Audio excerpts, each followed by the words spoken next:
So what is all this noise about? Who has created this noise? It's very sad. I can only say this. But when you say he was willing to help, he's always been willing to help. When has he not been willing to help? Abrogation broke his heart, that's all.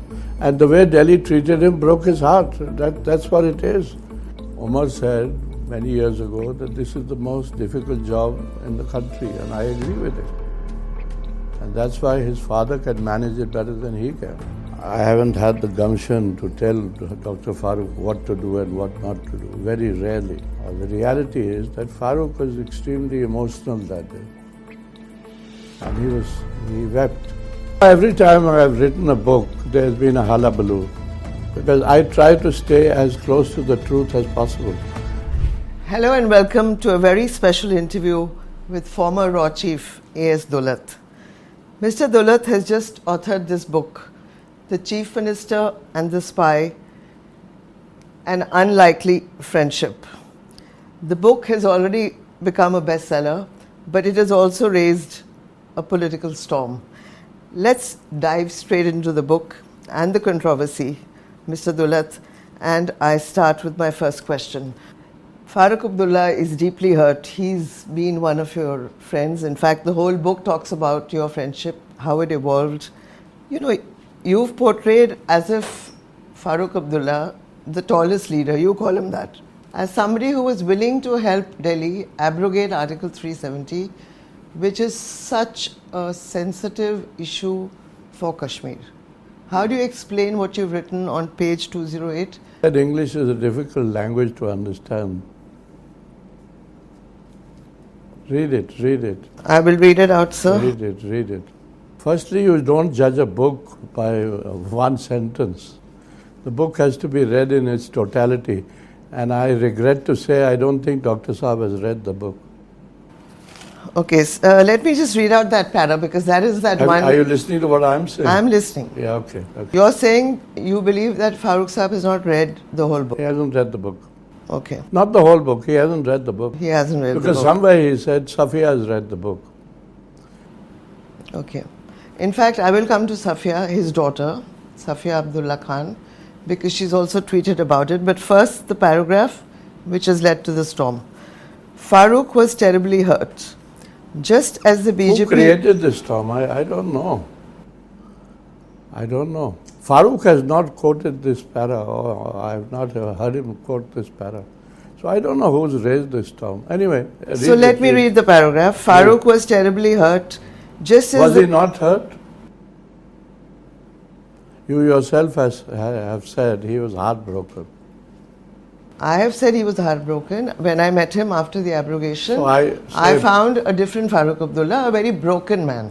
But allow me to read out this paragraph. Okay, carry on. Farooq was terribly hurt, and you are acknowledging that he was hurt. Of course.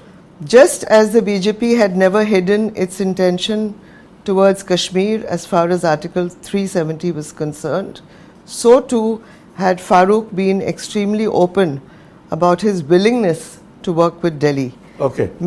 Sir, 1 minute. Maybe he said the NC, meaning the National Conference, could have had the proposal passed in the Legislative Assembly in Jammu and Kashmir. We would have helped, he told me when I met him in 2020. Why were we not taken into confidence? We would have helped. That seems to be the damaging line, that Farooq Abdullah was willing to help the Modi government get rid of an article that every Kashmiri identifies with. You can understand that paragraph. What it says is 2-3 things. One is that Farooq was deeply hurt. He was heartbroken. Secondly, he says he's always worked with New Delhi. Third, which is given somewhere else, that his father, he, his children, his grandchildren, everybody has been with India. So why were we not taken into confidence? Now, while saying all those things, if Farooq has said, maybe we could even have helped if we had been taken into confidence. So what is all the noise about? If you want to read a book, please read the whole book. You know, And no less a person than the great M.K. Narayanan has written a foreword in the book in which he has praised Farooq no end, apart from being kind to me. So what is all this noise about? Who has created this noise? It's very sad. I can only say this. The whole intention of the book is to appreciate, to sing, to praise the man. There's nothing else. There's no other. I had nothing else in mind. But when you say he was willing to help, he's always been willing to help. When has he not been willing to help? But sir, willing to help, get rid of an article which every Kashmir... say willing to help to get rid of? Please, if I have said that, then I'm wrong. But I have not said that. Please, say where it says willing to help. It is in the context of the abrogation. The chapter is called The Abrogation and Its Aftermath. Yeah, so the abrogation broke his heart, that's all. And the way Delhi treated him broke his heart. That's what it is. And this book is not about one sentence. It is about Farooq Abdullah and the great man that he is. So let me ask you, do you regret that sentence? No, I don't regret the sentence. No, I don't. If you want me to regret it because of the noise that's been made, the noise has not been made because of that sentence. You know, every time I have written a book, there's been a hullabaloo. People don't like what I say or I write, because I try to stay as close to the truth as possible. I don't think it's about the media or a particular publication. It is to do with the fact that, one, you said... Where did that sentence come out of? He was willing to, from your book, he was willing to help. No, Second, who put it out? Sir, it's in the book. No, who put it out? No, when a book is released, it will be quoted. I want to ask you a question. If Hindustan Times didn't have this book, would there have been a controversy? I mean, somebody else would have picked on it. I'm saying anybody could have picked on it because it's a part of the book. That's my point. If Dr. Farooq Abdullah had come for the launch, there would have been no controversy. But he's upset. He's saying it was a cheap stunt. He says it's a cheap stunt. Yes, he gave an interview in which he called the book a cheap stunt, that particular paragraph, and he said it was an effort to try and sell the book. I'm quoting him. Okay. Fine. If Farooq says it, then it's fine. It's fine with you? Fine with me, yeah. Whatever Farooq says is fine with me. You don't want to contest the fact that it was a cheap stunt? No. If he sees it as a cheap stunt, if this book is a cheap stunt... Not the book, that paragraph. But the book is the book. You know, how can one paragraph be a cheap stunt and the book not be? Then the whole book is a cheap stunt. Sir, okay, let me try and explain this. Your book is dedicated to Kashmir and the Kashmiris. Yeah. Both of who you know extremely well. As you know Farooq Abdullah extremely well. Now, when you say that, and you're quoting him to say that he said he would have even brought it to the Legislative Assembly. First of all, the family says in 2020 when you met him, there was no Legislative Assembly. How could he have brought it to the Legislative Assembly? Ask Farooq. This is what he said, now that you're asking me. I haven't said it till date, but now that you're asking me, I'm telling you. That's what he said. He was hurt. He was deeply hurt. He was deeply disturbed. Basically, he was saying, I've always been with Delhi, and why has Delhi treated me like this? That is the crux of that whole paragraph. Nothing more, nothing less. So, do you think you worded it badly, or that is what actually he told you? Now, what do you want me to say? I don't know. I'm asking you because it's... I don't know. I don't have an answer. Do you believe, sir, that you've lost a friend? No, I don't believe. If he believes so, I mean, I don't know. I haven't lost a friend. And if he believes so, is that something that upsets you? Yeah, it upset me for a day, but it's upset her for much more. Your wife, you're talking about? My wife, yeah, I'm talking about my wife. Because she's been a part of that family, And she always treated them as part of our family. I've said so more than once that it's hurt her more than it's hurt me. I'm okay, I'm fine. But you're saying that you don't feel you've lost a friend, but Farooq... If he thinks he's lost a friend, then it's sad. It's sad. Did you try and reach out to him after, the storm started? I have tried to reach out to him umpteen times, before, after, wherever. I always try to reach out to him. It's not an issue, it's not a problem. Were you able to speak to him after the controversy? After he called it a cheap stunt? No, I haven't been able to speak to him, except that on the day of the launch, Wajad called him up and said, we are speaking from the launch or something like that, and this fellow has said a whole lot of good things about you. Just speak to him. He came on the line, but there was nothing of any consequence said. You've described Farooq Abdullah as being one of the tallest leaders of Jammu and Kashmir. Of India. Of India, okay, I stand corrected. The launch, I said, of the world as well, I was there. Yeah, colleague said. So where do you think you've left Farooq Abdullah, this very tall leader, in the context of what he perceives as a betrayal, that, he was willing to sup with New Delhi when it came to... But why are you stuck up, hung on to that one sentence? Have you not read the book? I've read the book. Why don't you quote from the book? Why don't you quote the last paragraph from the book? I will. Why don't you quote from Narayanan on the book? I will. Sir, I'm coming. No, you're not coming to that. You're going on and on and on about one sentence, one paragraph. I object to that. No, okay. This is not very fair. Fair enough. I take your objection on board. No, what are you? You're not a judge or something, Shami. No, I'm not a judge, sir. But you're talking rubbish now. How long can you keep saying the same old bloody thing? One sentence, one sentence, one sentence. Why don't you come to the crux of the bloody book? Will you quote the last paragraph of this book? Will you read it out I will read it out immediately. Yeah, read it out. And read what Narayanan has to say about this. I can understand you're upset because... I'm not upset, but Farooq is upset. Making me upset. No, it's not Farooq who's talking to me. You go on and on and on about one sentence.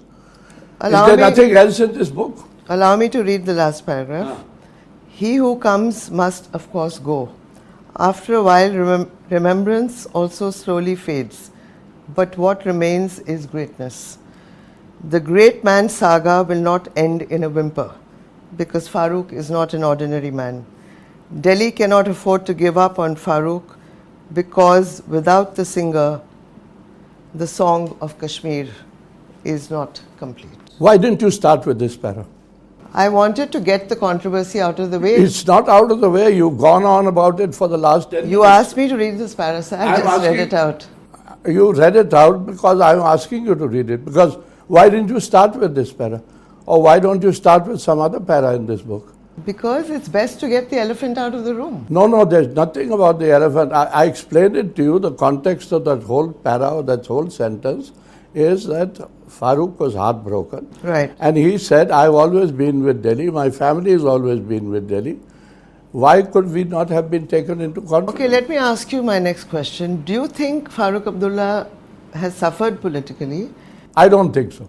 Because he's always sided with Delhi. I don't think he will suffer because of this book. I'm not talking about the book. If this book, if he's... What are you talking about then? I'm talking about his siding with Delhi. Has he suffered because of that? Because... No, he's not suffered because of that. Because you also... I think his son will suffer more than him. Why is that, sir? I don't need to give explanations for everything. Okay, sir. You talk about 1984, the midnight coup. I was coming to that when I talked about betrayal. Can we talk a little more about that betrayal? Because that, as you said, it's a scar which has gone very deep into his psyche, and you're not sure whether he'll ever get over it. Yeah, possibly not. And what would you think? Why do you think he won't, and what is the reason? Because of the relationship between the Gandhis and the Abdullahs. You know, I've written something about Rahul also in this book. Why don't you read that? I will. I'm coming to it. I'm coming to everything. Will you allow me to read Safia Street? That's not in the book. No, it's not in the book, but it's a reaction to the book. I mean, I'm asking you. Okay, ask. Yeah. So is the book about the tweet, or is the tweet about the book? No, it is. What is the tweet about? Her love for me, or her? No, her tweet is not about her love for you. Her tweet is about her anger about that 208 paragraph. Okay, let's see what she says. I have your permission to read it? Yeah. I have never trusted Dulat as far as I could throw him. He was always a spy whose loyalty was only to himself. He never cared who he threw under the bus. I have read this book and he has played fast and loose with the truth once again. Yeah, she says about the book, she not mentioned that paragraph. So the book is all lies. That's what she's saying. I think it's in the context of that paragraph, but How you're making it, she hasn't mentioned that paragraph. She says, I always tell lies. Whenever I've written a book, it's lies. That's what she says. That doesn't upset you? No, why should it upset me? If she thinks that way, then it's fine. So Safia Abdullah, was there when you went to meet Farooq Abdullah in 2020. You make me laugh now. Do you know what all she said to me? Yeah, tell me. Isn't it in the book? It is. Then, has Safia read that? Why is she not talked about that? When I knocked on the door... She thought she saw a ghost. Yeah. And she said, friends are always welcome. That's in the book. book. So I was a friend then, I'm not a friend now. So, February... And how does it matter if I'm not a friend? I mean, as I say, I've said this repeatedly, as far as we are concerned, he is a friend. I can never think of him as anything else but a friend. I know your regard for Farooq Abdullah. But that's all. That's all this book is about. In fact, if you remember what Veer said, the book is not objective. And I said, I've never been objected about Dr. Saab. It's been partial. I've been partial to the family. I've been partial to Kashmir. That's the reality. So I want to come back to the meeting in 2020 in February when you went to meet Farooq Saab, and I remember breaking the story of the meeting, and I said that you went to suss out his mood because New Delhi wanted to know what he might say when he was released, and Delhi was afraid that he would talk about Pakistan, that he would rage against the abrogation. But he didn't do any of that. He didn't. And he told you that jo bhi hoga ab parliament mein hoga. I haven't had the gumption to tell Dr. Farooq what to do and what not to do. Very rarely has that happened. I said, I think they're going to release you. I didn't know when or how or what, but I said the very fact that I've been sent is an indication they will release you. So media ka jara khayal rakhna. And he said, I have nothing to say to the media. Whatever I have to say, I'll say in Parliament. In fact, before he went into house arrest, just before, and it's quoted in the book, I remember, Farooq Abdullah saying that, how do you expect us to feel when you have carved a body? You have divided religion, now you want to divide hearts also. He was so upset about 370, and you know that, it is quoted in your book. You have said that Article 370 may have been a fig leaf of dignity, but there was no need to touch that fig leaf and strip the Kashmiri of their dignity. Why do you think the Modi government went ahead and did just that? In that same paragraph, read it again. As I said, it's English. Read it again. It's in that same paragraph. Read that paragraph again. 208. 208, yeah. Page number 208. Yeah, that paragraph that you read it again. Farooq explains it there. We would have helped, he told me when I met him in 2020. Why were we not taken into confidence? No, read the whole paragraph. You wanted to read the whole paragraph. Farooq was terribly hurt, just as the BJP had never hidden its intention There it is. towards Kashmir as far as Article 370. That's the reason. It's given there. So it was a part of their manifesto and they went ahead and abrogated. It's in that sentence. But 2 days before the actual abrogation, and it's in your book as well, Farooq Abdullah, his son Umar Abdullah, and a National Conference Member of Parliament, Hasnain Masoodi, called on the Prime Minister. And in your book, when you talk about that meeting, and you're quoting Farooq Abdullah there, Farooq Abdullah says that he even brought up, the unusual deployment of troops. That's right. To and fro. And he was so nice, sugar wouldn't melt in his mouth. Yeah. So the impression they came away with was that what happened finally on August 5th, 2019, at least that was the impression, that it was not going to happen. That's right. I spoke to Umar about it also. I asked him, and he said we were told nothing. No. So do you believe they were misled, or you think that Prime Ministers would not reveal such information, in advance? It's very difficult to say. But somebody obviously was not being totally truthful or wholly truthful. And I've not asked this of Masoodi Saab, but since I have spoken to both Dr. Saab and to Umar separately, not together, and both said that we were not told anything. So, and I have not had the opportunity to ask the Prime Minister. And so I would go along with whatever Dr. Saab and Umar have said, that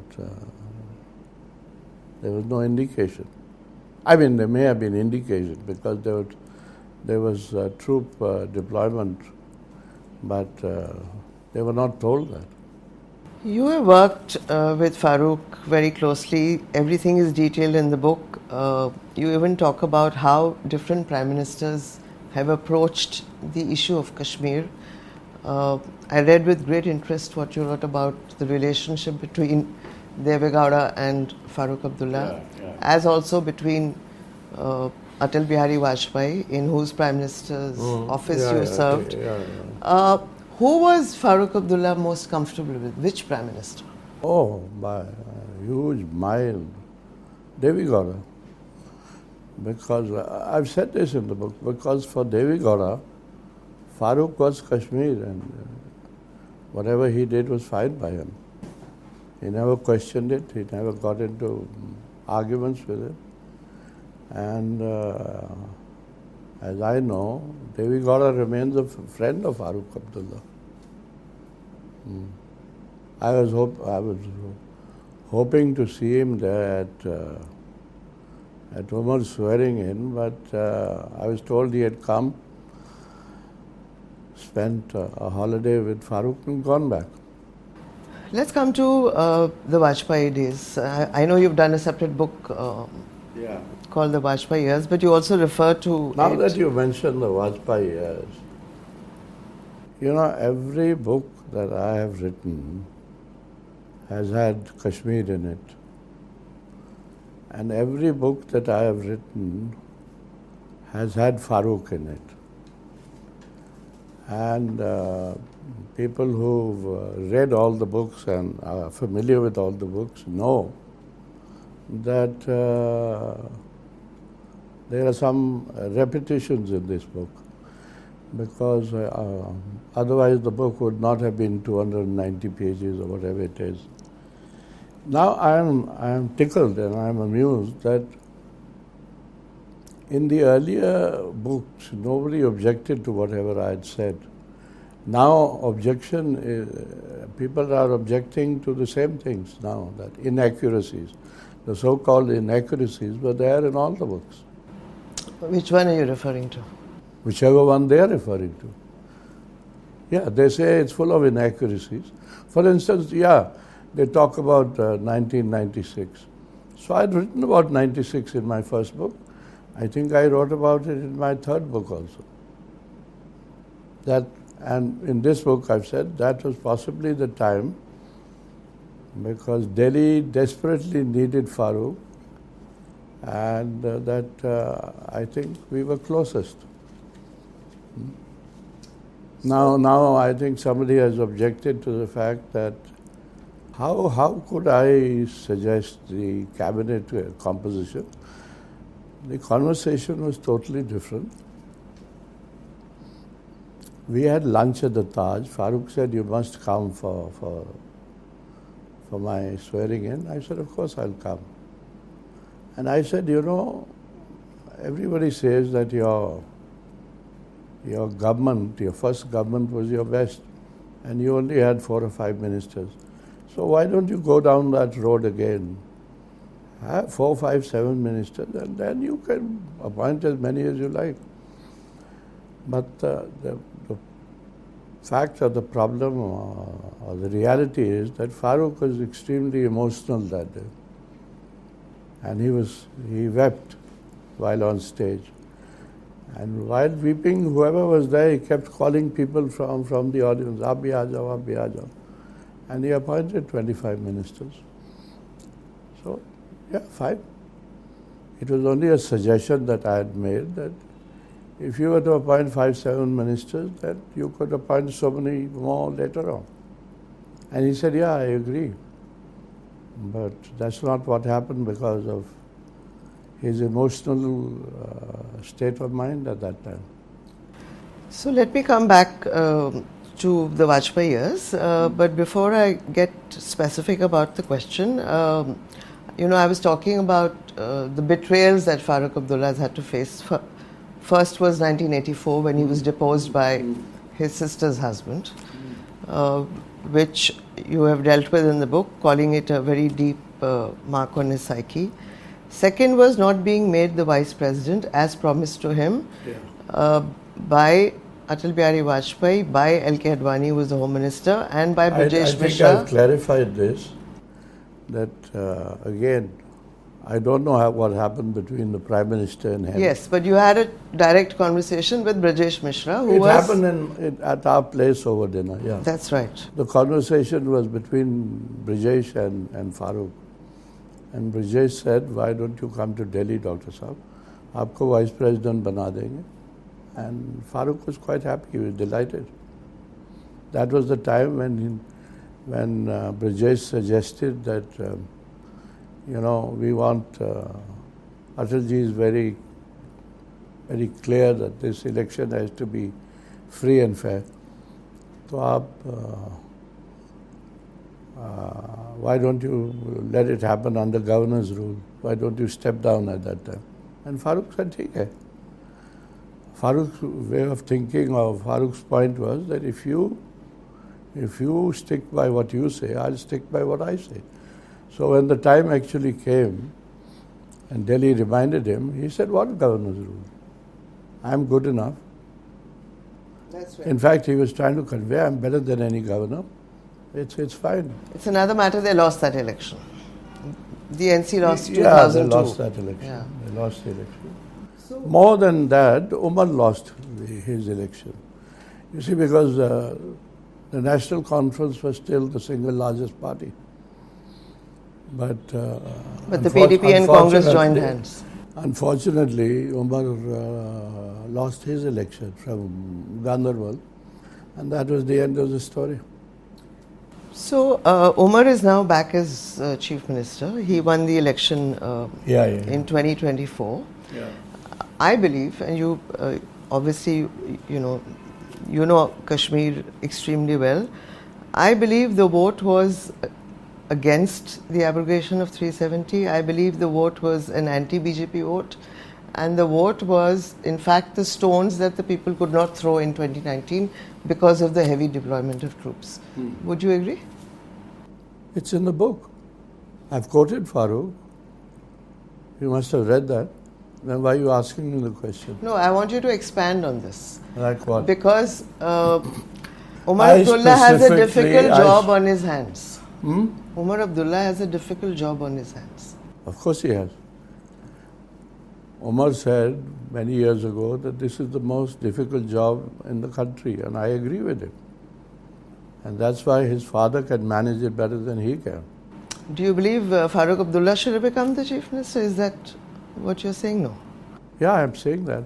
Farooq said that. Vijay Dhar says that. In 2024, Farooq Abdullah should have become the Chief Minister. There's a quote by Vijay Dhar in this. I know. Farooq said it to me 3-4 times, that I am going to be Chief Minister. So then what happened? What happened is what happened in 2002. Umar lost the election in Baramulla. No, but NC won in 2024. Why are you not understanding common sense?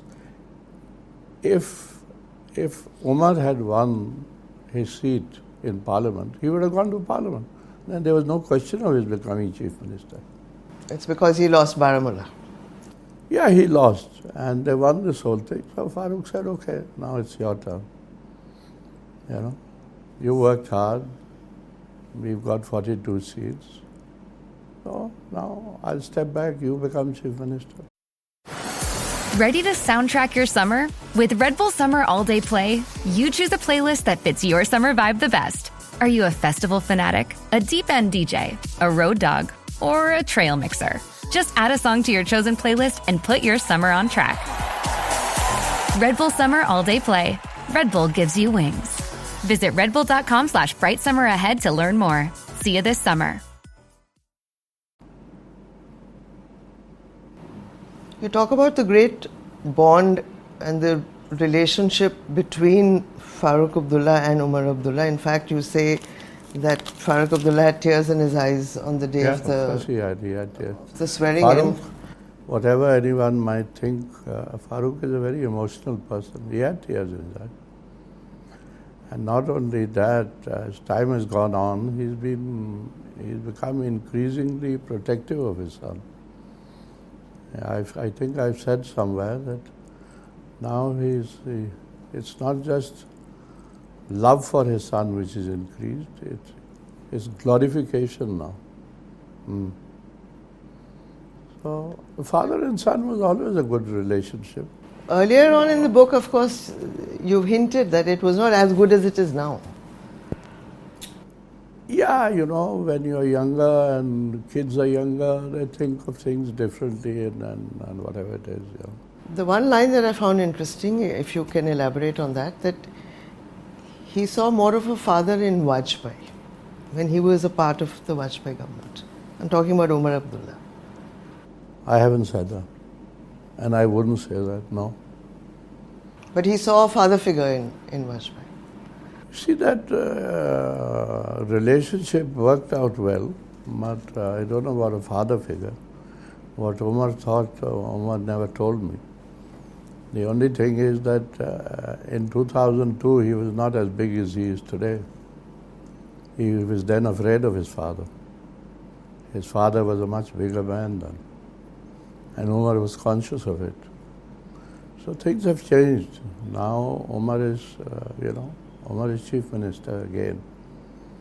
And let me also tell you that in 2008, Kashmir wanted him as Chief Minister. That's how he became Chief Minister. But the father and son relationship, it's like any father and son relationship. You know, people have said a lot of things about Farooq. And he's been a very good father. He's been a very good husband. Basically, I think he's been a very good family person. You say that at many places in the book. Which people don't always understand or appreciate. And the other thing which nobody has asked me till date is about Mrs. Abdullah. Because she is also a character in this book. And I have done nothing but praise her. And one of the reasons for that is I met Khalida last summer. And she said the person most admired in our family is Molly. Because if she could give her own kidney, then that's the kind of person she is. And then she said, but Farooq remains the most lovable. So I think that's as close to the truth as you can get. So I was asking you a question about betrayals, and I was counting three. I think I left out the third. One was the 84 coup we talked about. Second was Farooq Abdullah not becoming the vice president. The third betrayal, as Farooq saw it, was the abrogation of 370. Now that's history. Supreme Court has endorsed what the Modi government No, did. I don't think Farooq regarded that as a betrayal. No, you got it wrong. The betrayal really was locking him up. What hurt him was not so much this. This, as he said, was expected of the BJP. But it is, or depending on whatever happened in that conversation with the Prime Minister, which I don't know about. But what really, really hurt or disturbed him was that our family, the whole family, beginning with Sheikh Saab, has always been with Delhi. Why did we need to be locked up? Why could we not have been taken into confidence? That's what he was trying to say. It's interesting that you refer to that meeting, because I did want to ask you this question. You met Farooq Abdullah in February 2020 when he was still under house arrest. Yeah. I visited the valley several times after the abrogation. I tried to knock on that same door, but it was shut. Nobody was allowed to meet him. I mean, clearly Delhi allowed you to meet Farooq Abdullah. So, did you feel like you were playing a bit of a, I mean, were you sort of torn? Because on one hand you were meeting a friend, on the other hand you could go only because Delhi allowed you and because the National Security Advisor, Mr. Doval, asked you if you could go and, suss out his mood. Was it Doval? Well, in your interviews you have named Doval. I haven't. Yes, sir, you have. I will send you a link. You even said that when you came back, you met Doval again. So, was it a tough assignment? Because on one hand, you were meeting a friend who had gone into a shell, who was upset, who was emotional, who had turned to the Quran, who was being asked difficult questions by his grandchildren. I remember, and you've quoted it in the book, his grandchildren asked him, "Is this the India you want us to support?" On the other hand, you also had to convey what Delhi wanted conveyed. Yeah. No, it was one of my most pleasant jobs or whatever it is, because I wanted very much to meet Farooq, not as a job, but to inquire after his health. And I had rung up the IB head in Srinagar and asked for permission. He said no. Delhi se puchna padega. So I said, then it doesn't make sense. I am in Delhi and this thing. Then somebody at some stage thought that if this guy is wanting to meet Farooq, then why not send him to meet Farooq? And I was very happy to go. No, nothing.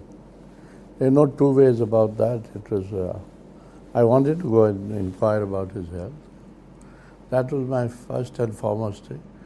And secondly, I was also happy because it indicated that Delhi now needed to release him. I was happy, yeah. I haven't said this, but I was happy.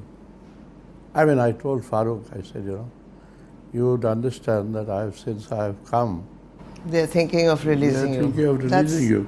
So just be careful what you say to the media. So before I end, allow me to ask two questions. One, you talk about Umar having to wear this crown of thorns. He is the chief minister of a union territory. Article 370 is gone. In the manifesto, he promised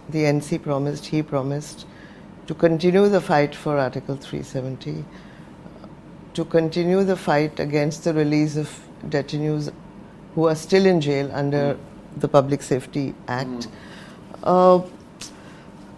He's trying to negotiate a relationship with the Prime Minister Narendra Modi and Home Minister Amit Shah. How difficult a task is that? I'm asking you this because we know what Delhi is capable of doing. We know what they did, for example, with Arvind Kejriwal. No, how difficult is it for Omar? To negotiate this relationship with a party that has, stripped Kashmir of its dignity. At least that's how they feel. Of course it's difficult. And I wrote a piece when I came back after that swearing in that I think, what's it called, for the credibility of the Chief Minister and for Delhi's credibility, the sooner that statehood is restored, the better it is for everybody. But my saying something doesn't make any difference. But I have a question for you, since you're a very old friend. I can understand, the media enjoys controversy. But nobody has asked me about, about the good things in the book, about all that I've written about Farooq, and all that I've said about Farooq or about the family or anything. No, nobody has asked. We've just had a discussion on a lot of things about the book and your friendship. No. But the thing is that almost without exception, everybody who was there at that launch and who has read the book has said that it's a beautiful book. Now, let me tell you that day, you say it doesn't matter, but it does matter. If that day the headline in the Hindustan Times had been the Chief Minister and the spy is full of praise only for Farooq Abdullah, there would have been no controversy. There would have been no controversy. So there are people who want to create a controversy, who want to build a controversy, and well, it's okay. I mean, why would the media want to create a controversy? No, the media is quite often paid to create controversy. Do you see statehood being restored, and how soon do you see it I being don't see it being restored. No, it has to be restored. But I don't see it being restored as early as Omar imagines or as early as Omar keeps repeating. And I don't blame him because he is the Chief Minister. And like you mentioned a little while ago, that Sajjad has said this many times, both within and outside the Assembly, the Chief Minister. You were saying something very different during the elections, and now you're saying something quite different. So Omar is having a tough time, it's very difficult. It's very difficult to balance Kashmir and Delhi for anybody. Farooq is one of those exceptional politicians or leaders who could do it. He always managed to do it, and that is why his greatest betrayal was Indira Gandhi. Because the Gandhis at that point of time, in particular,